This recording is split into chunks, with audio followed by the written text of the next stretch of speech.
I don't know if you've been following this. Maybe not. I just realized how white this room is. I mean, it's pop culture. You probably heard about it. I mean, I don't know if you've been watching this whole Drake and Kendrick.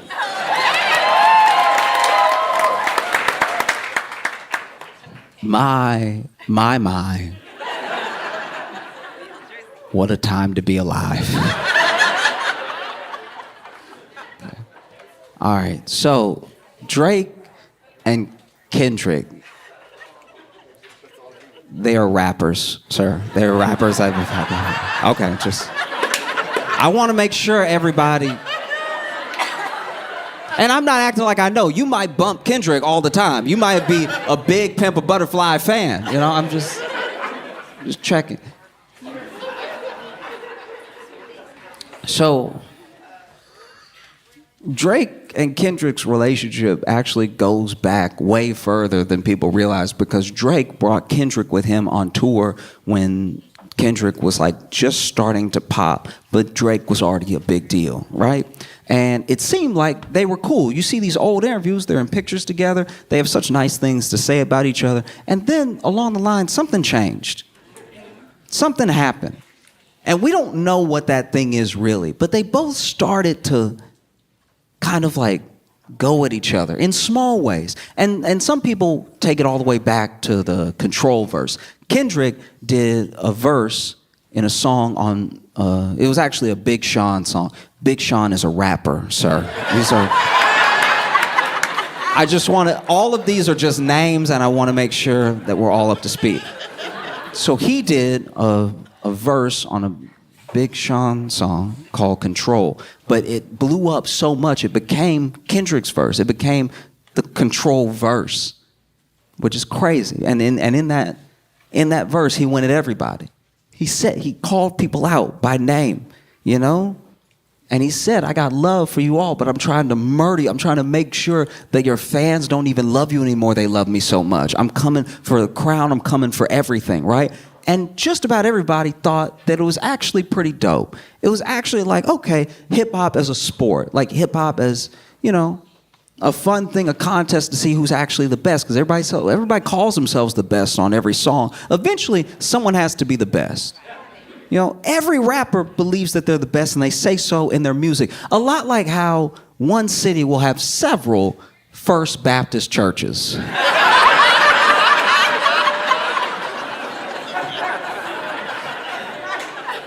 When you look around, you're like, one of y'all has to actually be first, right? How can y'all even all claim to be first? This is confusing. You know? And so he releases the Control verse. Now, this is something, maybe this is where it started. It's where a lot of people say it started, but maybe it was something else. But Drake seemed to take some sort of issue with the love that Kendrick was getting for that verse, with him being called out, even though he's someone that helped, you know, Kendrick out in the beginning. But even in interviews, Kendrick explained himself. He said, like, this is a contest to see who's the best. It's all love, right? But Drake has, I'm trying to be fair. Drake has a lot of feelings, and you can tell because he has a lot of albums. And there are feelings on every one of those albums. And some people don't have several albums worth of feelings. Some people only have 4 or 5 albums worth of feelings, you know? And some people decide when to let it out, and he just lets it out on a pretty tight schedule, a pretty regimented schedule of release to let out all of his feelings, you know? And he said, he's like, I just didn't like it. It didn't feel sincere. I just didn't vibe with the whole thing. Because then I saw him later, and he was all nice to me. Yeah. He said in his interview, it was all love. It's just a contest. And then from there, they had like a weirdness. And then there's like little things. You can listen to certain songs where Drake seems to be like digging right at Kendrick, but in a way where you have to really look at it and wonder, right? Not saying his name. And then Kendrick, even does a little bit of the same. But even after a little bit of this had kicked off, they still worked together one or two more times, right? Because Drake was on Good Kid, Mad City, Kendrick's album, and Kendrick was on Take Care. So there's still at least a professional relationship there to some degree, right? Fast forward a few years, and Drake's really big. And when I say really big, he's like what Bad Bunny is now, he was back then, like top in the world, right? Everybody wanted to be Drake. Everybody wanted to sing a little bit of Drake. He was #1 on Spotify. Every time he released, it was a big deal. And so some people, admittedly, were very jealous of Drake. You know, there were people who started to go at Drake a little bit. And Drake is a good writer. He may have writers that he works with. He may have... But he's also good. It's like when he's making music, everyone in the room is good. That's... I'm trying to give him his I'm trying to be objective, and y'all are trying to lean me into a way that's... But he's good, and so, you know, Meek Mill is a rapper. Sorry, Meek Mill... Because that one wasn't a name. I just want to make sure that at no point you don't think that this is like punctuation or anything. Because the names are going to get weirder as I go, right? Okay. Meek Mill came at Drake, and Drake really, truly, even if you hate Drake, Drake destroyed Meek Mill. He destroyed Meek Mill so bad that Meek Mill had to go back to jail just to level out some of that street cred. Because if you remember, Meek Mill went back to jail for a while on like this weird aspect of probation that they even tried to get changed as a law. So then Meek Mill became this like face of changing incarceration and changing the criminal justice system, everything, because he had to do something else for a little while because Drake really ate him up, all right? And so more time passes, and there's still not much between Kendrick and Drake in this moment, right? And then Drake gets into it, and I want to be clear because a lot of people sometimes feel bad for Drake in a way that I want to be clear. He does start a lot of this stuff. He does like have a little thing in a song that implies that your wife is unfaithful, and then when you come at him directly, he's like, what's with all the hate? I'm all love. It's like, no.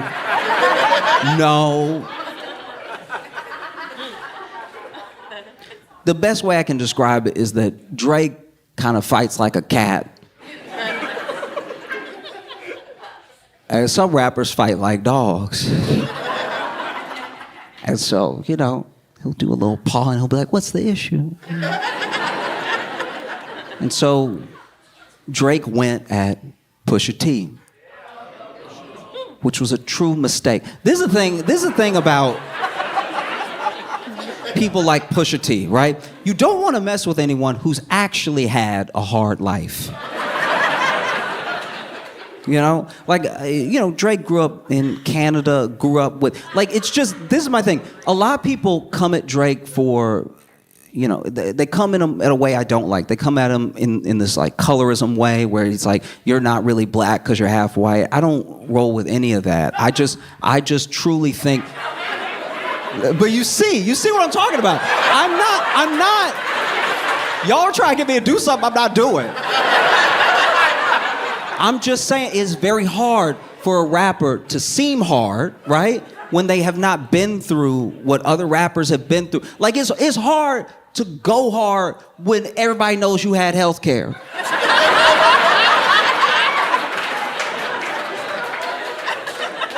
Because I'm not saying there aren't hardened criminals in Canada. I'm not saying that at all. I'm just saying that if somebody knows that anytime you were sick, you could call a doctor.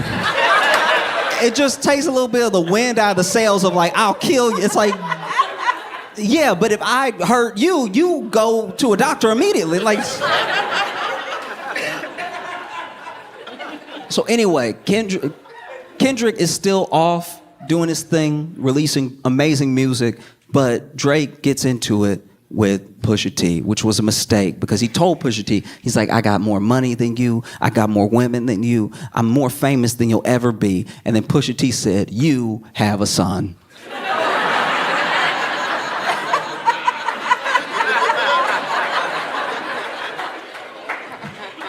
He released the fact that Drake had a son, which people didn't know, on a track that's cover was Drake in blackface. Everything about what Pusha T did to Drake is why you don't get involved with people like Pusha T. You're like, you know, a part of me felt bad for Drake. Drake was probably like John at the mouth and everything and didn't know he'd do research. It's like, you know, Drake is sitting there like, guys, I thought we were rhyming. I thought we were making music. What is this? And so anyway, now Drake perceivably takes care of his son. And, you know, whatever. And so fast forward some more, and you would think that Drake could sort of learn his lesson of like, man, I shouldn't throw stones when I might have a lot of kids.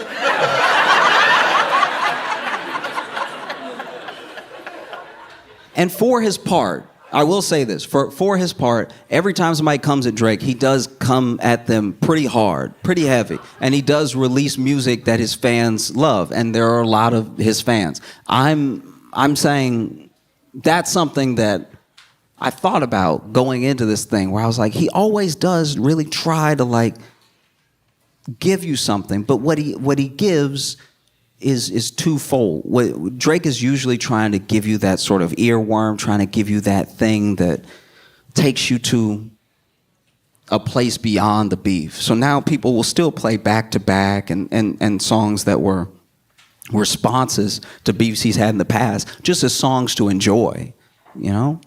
And so this year, Drake and J. Cole started, you know, they started doing appearances together. Like J. Cole would pop up at Drake's concert. And J. Cole is also someone who I genuinely believe is one of the most talented, phenomenal, musically inclined artists that I've encountered. I really enjoy his music. I don't know him as a person, and I think he's amazing, right? So he is on a couple of Drake songs after they appeared together last year, and it made me listen to those songs. I was like, oh, J. Cole, okay, you know, because I admittedly I hadn't listened to Drake in a long time because I only have a certain amount of feelings. I feel like I got pretty far. I feel like I listened to several albums, and then at a certain point, I was like, I feel grown. Like, you know? And anyway, they do a song together, and then they do a song called First Person Shooter. And in First Person Shooter, they're going back and forth about how great the era is and how great they are. And First Person Shooter is a fantastic song, right? And then J. Cole in the song says, I'm like, you'll forgive me if I'm getting it wrong, but he says, maybe something like we're the top top two, three, okay. And then he was like, is it Kendrick, is it Aubrey, or me? Because we're the big three, like we started the league, but right now I feel like Muhammad Ali, right? And I guess Kendrick heard that and took it as a personal affront. I wouldn't have felt that way. Like if two people were like, man, we're the best ever, and Josh is great too, and I wasn't even there, I would be like, oh, thanks. But I'm not built like Kendrick. You know?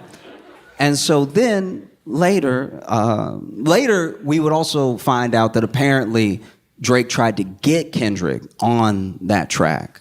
So he knew it was coming up and he didn't want any part of it. And then I guess he hated that he was mentioned. So then Metro Boomin and Future, Metro Boomin and Future are rappers that... Because that could have been a label name. I'm not making fun of you at all. I'm just making sure everybody is up to speed. And you're right in front of me. That's all that's happening, right? So Metro Boomin and Future, you know, they release an album called We Don't Trust You, and on it is a track called Like That. Now, Like That is where Kendrick does essentially the control effect on this song. He does a verse that really made me forget it was a song. I don't know what anyone else said on the song, right? And on the song, he says, "Fuck the big three, it's just big me," right?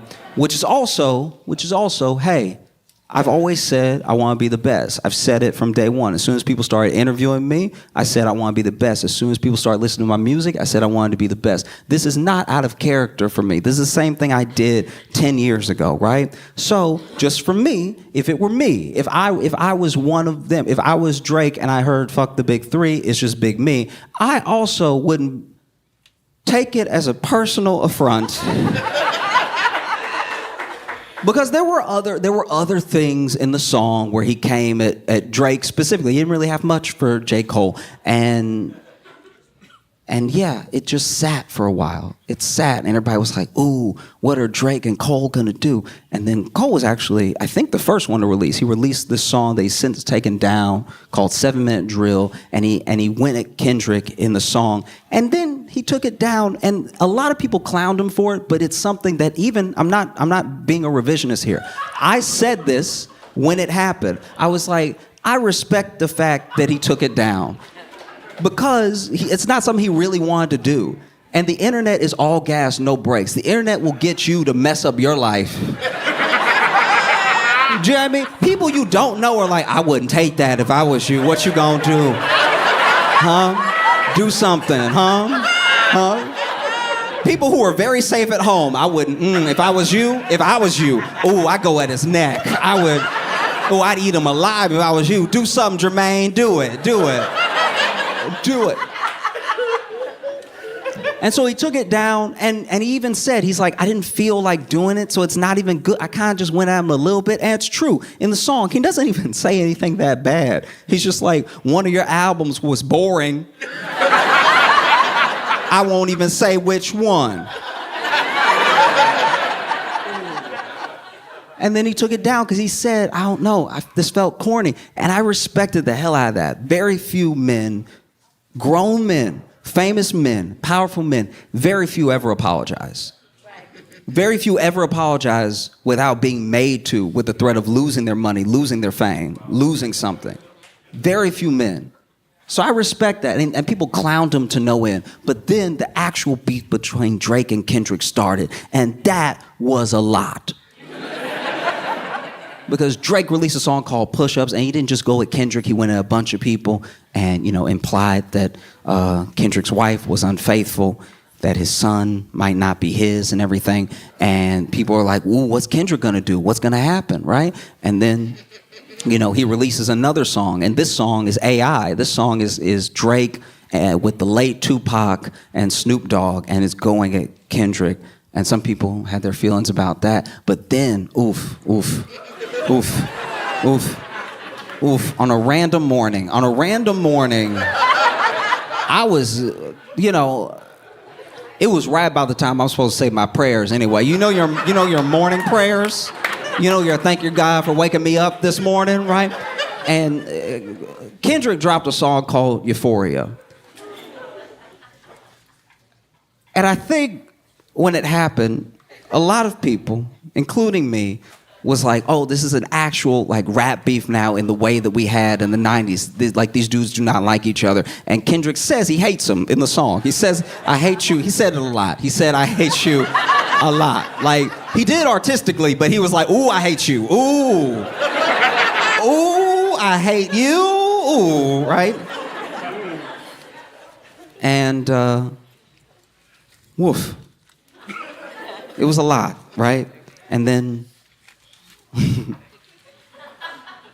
And then, Drake released, actually, no, Kendrick released one. He released so many, I actually lost count. So then he released a song that I didn't even get to fully digest because he released, and then Drake released his response. And this was like what Drake had been waiting for. This was like all these, in my opinion, all these years of like, I was nice to you, and then you came at everybody, including me, and all I'm doing is writing my feelings down in albums and making money. And I just want to be number one. I just want to be the best with feelings. I want to be the best.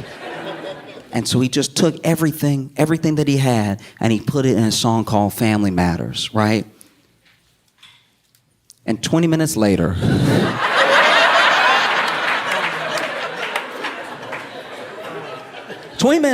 Kendrick released a song called Meet the Grams, which is a real play off Family Matters. And he had said in 616 before, he was like, have you ever thought about the fact that like people in your camp are working for me, that everyone hates you so much they feed me information about you, and that there's no way that you're going to win this because I write so many songs, because all I do is hang out with my wife and my kids and I write, right? This is all that I do. I enjoy this. This is my favorite thing to do, is just sit at home and hate you and write songs about you and how much I hate you. So I can go forever. This will never be over. We can chill. We can just go back and forth, and I'll release 20 for every one that you release. You keep saying that it's a 1v20, and it is. It's one of you, and it's 20 songs of me every single day until the both of us die. This is old black man hate. You got to understand. This doesn't happen. This doesn't happen with people under 60 almost ever. This is old. This is old. We knew each other during the civil rights movement hate that he brought to this battle. And Drake was like, guys, I thought we were rhyming.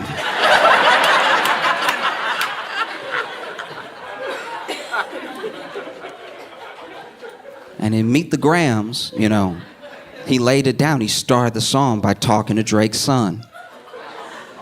Talking to Drake's son, being like, I'm sorry that's your father. Genuinely, I'm sorry that's your father, because I can tell he's not raising you well, because I can tell he's not living a good life and he's not a decent man, okay? And so if you don't understand this right now because you're 6, play it back when you're 18, okay? He said lots of things. He said things that are illegal. He said Drake was doing things that, you can listen to it. Woof.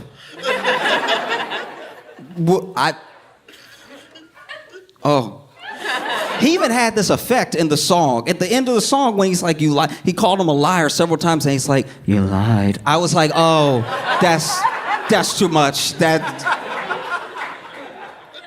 And he tells him about himself. He talks to his son, he talks to his dad, he talks to his mom, and then he talks to him directly, right? He also talks to, potentially, a daughter that Drake is not taking care of.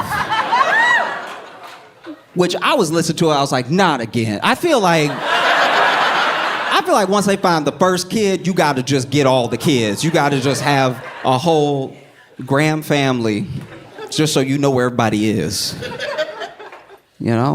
And people go back and forth. Does he have a daughter? Does he not have a daughter? Some people think they've even found the daughter, everything like that. And I don't know. It's really bad. It's so bad.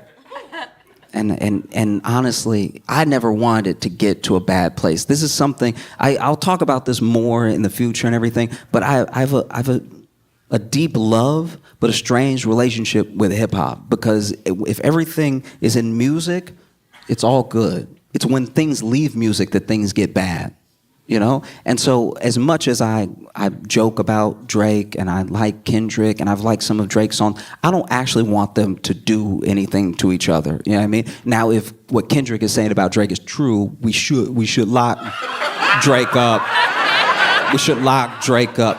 And if what Drake is saying about Kendrick is true, we should lock Kendrick up, all right? Because, it's a rap battle, two dudes that hate each other. Maybe they're lying, who knows? But I'm just saying, this thing, I didn't want to see anything bad happen to either one of them. But when Meet the Grams got released, I don't know what Drake thinks, and I don't know what his life is like, especially right now. But I think back to those battles and those beefs in the 90s, and I wonder if Drake wasn't like, I'd like to be shot, please. Like if you could just plug me one time and then we can smooth the thing over. Because then, as if Meet the Grams wasn't enough, Kendrick released a song called Not Like Us, which is the catchiest way to call somebody a I've ever heard in my life. You be dancing to it forgetting what the song is about. Like, you know. And then Drake released The Heart Part 6. And I think that's when he lost. I think, because in The Heart Part 6, he's like, this was all part of my plan. We fed you information about me for you to say, so everything that you said is wrong. And don't you feel dumb now that I tricked you? And it just kind of felt like, you know, like what a kid, okay, you know, like when you play a rock, paper, scissors, and you do rock. And the other kid does scissors, and you're like, and they're like, no, actually, these are lasers. Ba-pow, ba-pow, ba-pow, ba-pow.